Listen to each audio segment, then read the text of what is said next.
want to welcome you all from the comfort of your homes so we can enjoy present truth. And as we are going to study today the topic, which is Judgment of the Living, Part 3. We are going to study from the book of Isaiah chapter 5, from verse 1 up to 7. We will read and understand what God has written these prophecies for us to understand in our time. Right? Let us read from the first verse. Verse 1. Verse 1. Now will I sing to my well-beloved a song of my beloved touching his vineyard. Now, what is a vineyard? A vineyard is the church of God. This is what is called a vineyard. So God is saying he has got a song to sing. Imagine. It's a special place where God has chosen a song. And the song starts from Isaiah chapter 5.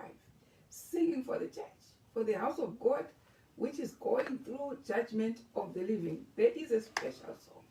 Now you have to listen to the words, not the tune, but the words of the special song. I've seen people singing, and people enjoy tunes, tempos, yeah. None enjoy lyrics. To hear exactly what words are coming from the song. This is what we've got to do from Isaiah chapter 5. We've got to listen to the words as they are proclaimed from the word of God, which is the song coming from God, singing for the church. Listen to what the song is, right?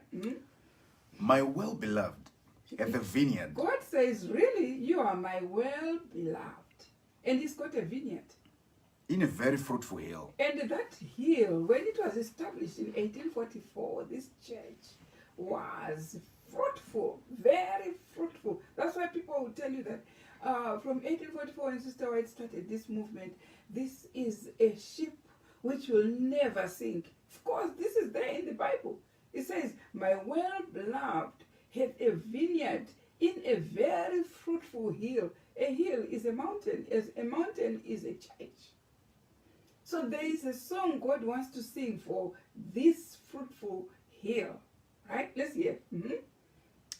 And he fenced it. Now, in the first place, he organized it. He fenced it. Right? Before you build any house, what starts? It's a fence. You start by fencing the hill. Right? Let's hear. And gathered out the stones thereof. And also gathered the pillars who were going to preach the third angel's message onwards. All these stones, God had to start organizing it and put precious stones. Right? Let's hear. And planted it with the choicest vine. And they had to choose select messengers. Sister White was a very selected messenger, coming from being a student of William Miller. And even furthermore, when God has this vineyard, he further chooses workers. Right? And what happened? And built a tower in the midst of it. And in the midst of it, he built a tower. Right? And what? And also made a winepress therein. Right? And he looked. So the wine press is a printing press. The publishing departments, everything, publishing the books of the soon coming of Christ. Select all lands and spread them like leaves of autumn. This is what happened when this movement was started by Sister White. The first thing they knew, without having a publishing house or press, printing press, everything. And God is saying, I set a tower. I gathered the stones thereof and planted it with the choicest vine, yeah, and built a tower in the midst of it, right? And also made wine press, which is a printing press, right? Therein. So what else? Listen to that. And he looked that it should bring forth grapes. Now, he has finished with this vine. He has set up everything, the choicest seeds, everything. Now he wants to check whether there are fruits from the vine. Yeah? And he looked that it should bring forth grapes, Right. and it brought forth wild grapes. Now, instead, you go to the vine which has been so selected by God and selected the messengers. And, there's no messenger who was as great as Sister White. And there's no messenger who was great who followed even Sister White as Viti whatever. No message which was great as Ben Roden. Until our time, God goes selecting. But at the end, what came out of the fruits come at the end. That's what I'm saying, at the end of the vineyard. It's not when they were still growing. No. God was saying, let both grow together until the harvest. Now, at the time of the last, second, fourth, and fifth message, which is the harvest message, at the end, when they tasted the grapes, they were not sweet. What were they? Wild grapes. And imagine God has prepared all this for the vine.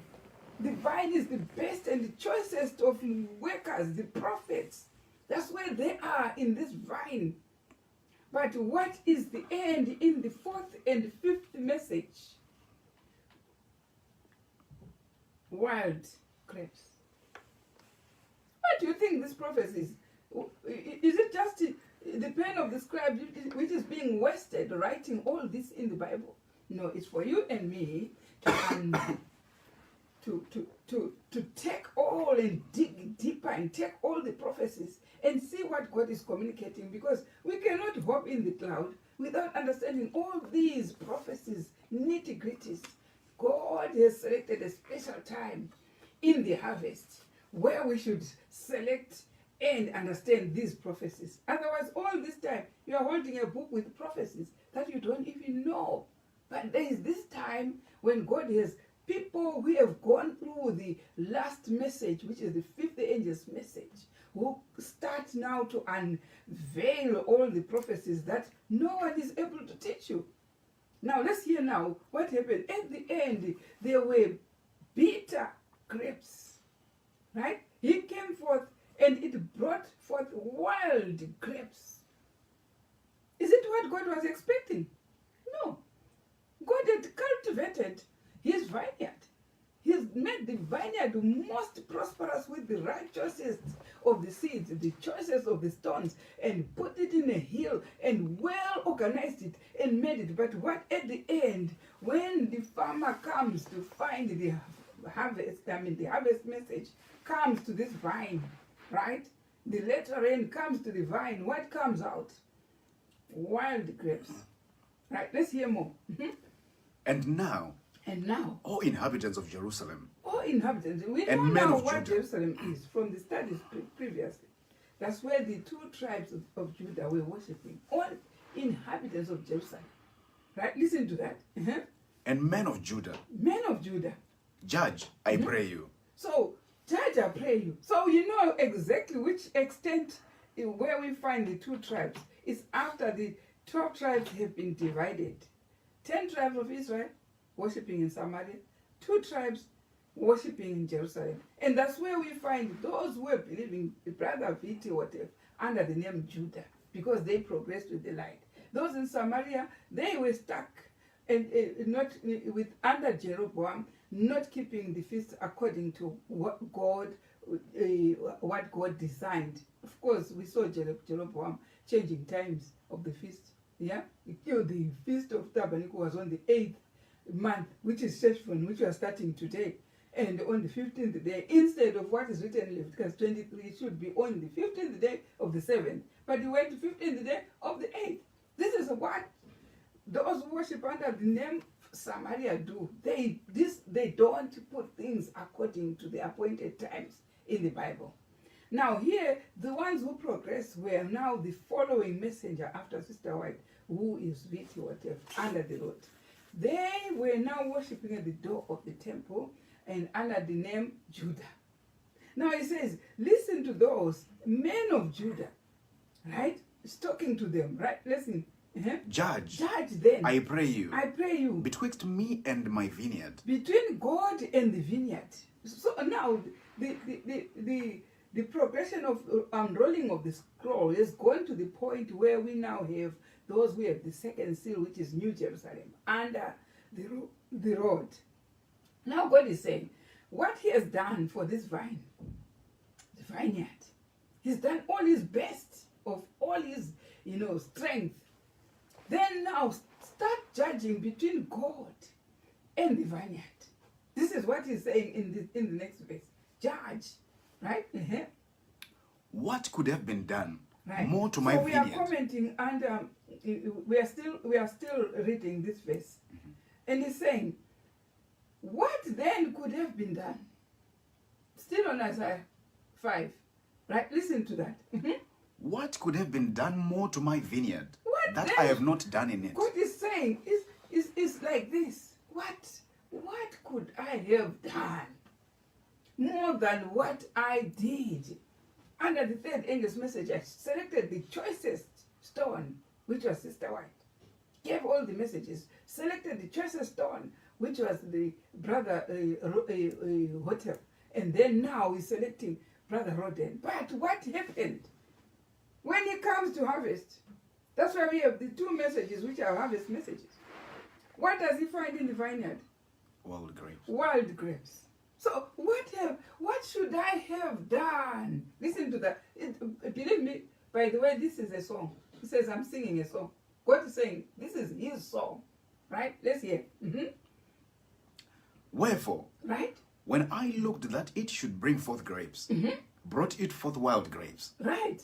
And now, go to, I will tell you what I will do to my vineyard. Right? I will take away the hedge What thereof. verse is that? Under Isaiah 5, what verse is that? Oh, okay. You're just reading. Okay, read. I will tell you what I will do to my vineyard. Right? I will take away the hedge thereof, Right. and it shall be eaten up. So he has promised what he's going to do. He says, now, what's the use of that fence that I first did? I fenced this vineyard. Right? What verse was it? Verse 5. Right. So I have taken that fence. I'm now going to do one thing to this vineyard. I'm going to remove the fence. Now, if you start taking off the fence from your house, which is well built, you start removing the fence. You're leaving the fence, the house without protection. You leave the fence, anyone can use it. Not only, it's no longer yours. Because all the people who see the fence has been removed, they start flooding. They start flooding that house because anyone now has been given permission to just come and flood it. Do you understand? This is what God has promised.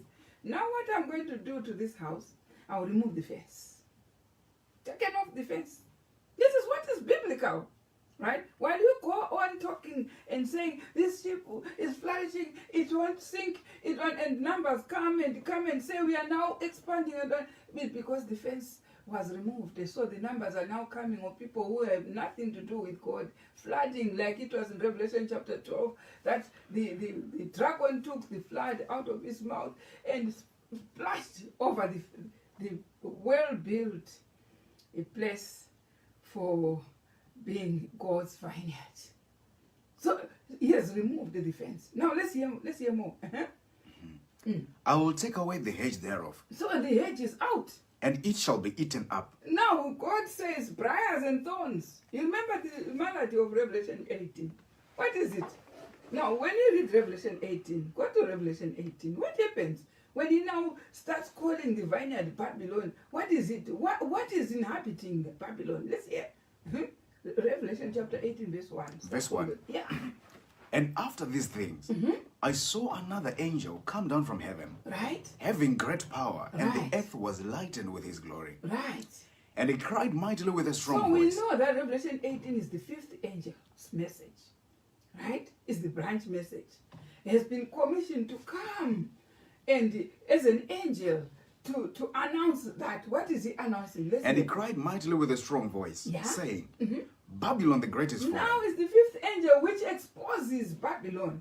Right? Is fallen, Fallen. and is become the habitation of devils, Right? and the hold of every foul spirit, and the Right. cage of every unclean and hateful bird. Now you understand And when God comes in Isaiah chapter 6, verse 5 and 6, there it says, now when I remove the hedge, it has got briars and thorns. Now Revelation 18 tells you what the briars of thorns. It says it's a hedge full of all evil spirits, all what, because now everyone just fled because the hedge which was around it had been removed. Did you hear that? Now this is a prophecy, brethren. You have to understand what is going on, and this will give us in the judgment of the living a focus on what God is doing and how he sees us. How is it? Why is he introducing a sealing process? Why? Because amongst those who are in this vineyard, there are people who are still loyal, who are sighing and crying and seeing this fence has been removed. It's no longer what it was when Sister White was there. It's no longer what it was when Brother Viti was there or Brother Roden was there. But why? Because the fence is removed. So it is the job now. Because the fence is removed, we will see why, the reason why God will send Elijah the prophet under Revelation 18 to announce that Babylon now is fallen. Why? It's because the fence has been, we have a habit of sending that Revelation 13 of Babylon to other outside Gentiles like that. This is what we have a habit. But God is not talking of the Gentiles right now whose fence has been removed, the hedge has been removed. No, the hedge is first removed. Where judgment is occurring, or judgment of the living occurring first. Why? Because the fence was removed. So God has to select. He has to select the 144,000 who are sealed with a message. So to come out of that place where there was a hedge, now the hedge is not there. There are briars and thorns. Now repeat the verse where you are reading. And now go to, I will tell you what I will do to my vineyard. Right. I will take away the hedge thereof. Right. And it shall be eaten up. Right. And break down the wall thereof. Right. And it shall be trodden down. Right. So and I will lay it waste. Right. So the hedge has been taken. Has been removed. And God is saying, instead, what is there, because it's no longer tilling that land, it's no longer tilling, it's got briars and thorns. Right? And I will lay it waste. Right. It shall not be pruned nor digged. Right. But there shall come up briars and thorns. I will also command the clouds that Right. they rain no rain upon Right. it. Right. So you see what God has done. That's why we knew that when the wife was given eagle's wings to fly to the wilderness, what happened to the woman when he was in the wilderness? The dragon took water and flooded to that woman, and what to cause it to be taken away? The woman was given 1,260 years to be in the wilderness, to be nourished by God. But God is saying now, when the fence is taken off, what comes on? The woman has no nourishment, has no letter read, has no messages, no nothing. This is what we have read. I will lay it waste. It shall not be pruned nor digged, but there shall come up briars and thorns. I will also command the clouds that they rain no rain. So the rain is the spiritual rain. So no messages come. That's why we have we are professing that there's no message, there's no prophet since 1844, since 1915 Sister White died. There's no prophet. Why are we saying that? Because no rain is coming, no spiritual rain is coming. This is what God said. I'll stop that. And then what? Right, let's hear. For the vineyard of the Lord of hosts Right. is the house of Israel. Right. And the men of Judah his pleasant plant. Right. And he looked for judgment, but behold oppression. Right. For righteousness, but behold a cry. Right. So instead of righteousness, there was a cry. Instead of, why? Because it was a pleasant land. But now what has happened? Briars and thorns have been filling that vineyard. Why? Because this is what God found, that they did not progress with the fourth and fifth angel's message in Revelation chapter 14. They went up to verse 9, where the third angel's message is.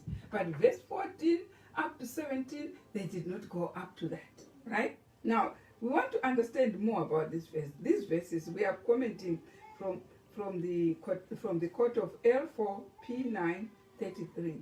It is commenting about this from the Spirit of Prophecy, right? These verses of scripture tell a sad story for us, the church. Right? But the Lord gives us a remedy in verse 3. Right. So if we go back to Isaiah chapter 5, verse 3. Verse 3. There is a remedy. And now, all inhabitants of Jerusalem Right? and men of Judah, judge. Judge. So we have been given a remedy. We are supposed to judge between God and the In the vineyard. vineyard. Who is wrong? Is it God who is wrong? Or is it the vineyard which is wrong? We have been given a remedy to think who between God and the vineyard is wrong. Now read on. Betwixt me and my vineyard. Right? Sorry. So here, continue where I was reading from. What is your decision? Right. What is your decision, brethren? Are you going to choose the Lord by accepting his message, the Lord our righteousness? What is the message called the Lord our righteousness? It's in Jeremiah chapter 23, verse 6. That's the message of Lord our righteousness. What is it? Verse 6. Jeremiah 23, verse 6. In his days, Judah shall be saved. Right. We'll start from verse 5. Verse 5. Behold, the days come, Right. saith the Lord, that I will raise unto David a righteous branch. Now God says, I will raise unto David now a righteous branch. Right? In his days, listen to that, verse 6. Verse 6. In his days, Judah shall be saved, Right? and Israel shall dwell safely.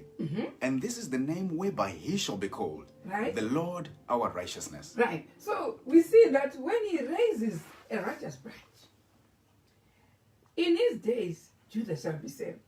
Who is now Judah? The one who continued at the door of the temple in Jerusalem. We saw in his days he will raise the further messenger after Vitiotev. The further messenger preached about the branch. Who is this one? Brother Ben Roden preached about the righteous branch. And in his days, then Judah, the ones worshipping on the door of the temple, are going to be saved. Do you see that? Now, right? Or in Isaiah chapter 5, verse 6, that's the remedy. Verse 6. Right? And I will lay it waste. It shall not be pruned nor digged. Right? But there shall come up briars and thorns. I'll also command the clouds that they rain no rain upon it. So here, let's go and compare again with Jeremiah chapter 33, verse 1. Jeremiah 33, verse 1. Moreover, the word of the Lord came unto Jeremiah Right? the second time, while he was yet shut up in the court of the prison, saying, Right? Thus says the Lord, the maker thereof, Right? the Lord that formed it, to establish it. Right? The Lord is his name. Right? Call unto me, and I will answer thee, Right? and shew thee great and mighty things which thou knowest not. Right. So here, let's comment on the chapter that I gave you. There are 7 wars. Listen to that. There are 7 wars passed upon this vineyard. Right.